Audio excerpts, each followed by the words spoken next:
Hindi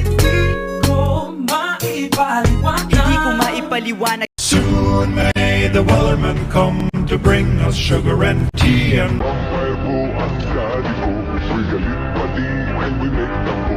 Makinig ka sa tula ko na, tukol sa gago na, kapuna-puna na mukhang kabado na. Takpan mo yung mukha mong Kamusta kayo? Kamusta kami? Tapos na kami magsulat ang mga linya kanina at heto nga yun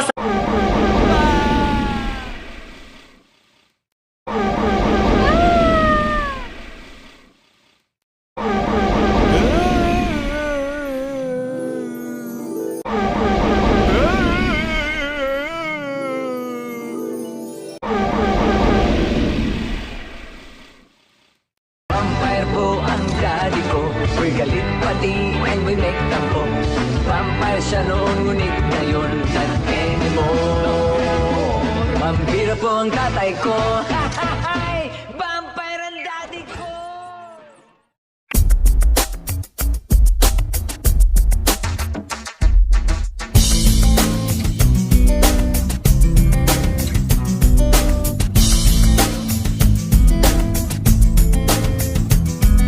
Ako'y isang maralita na mahilig lang sumulat ng mga awitin na aking iniisip at naririnig. Laging pinagtatawanan at pinagkakaisahan dahil di raw ako mayaman at nagtatricycle lang. Kung minsa'y nakasabit sa jeep, laging may butas ang damit. Tuwing aakyat ng ligaw, sinasarhan ng ilaw. What we get drunk, so what we smoke weed, we're just having fun, we don't care who sees, so what we go out, that's how it's supposed to be, living young and wild and free.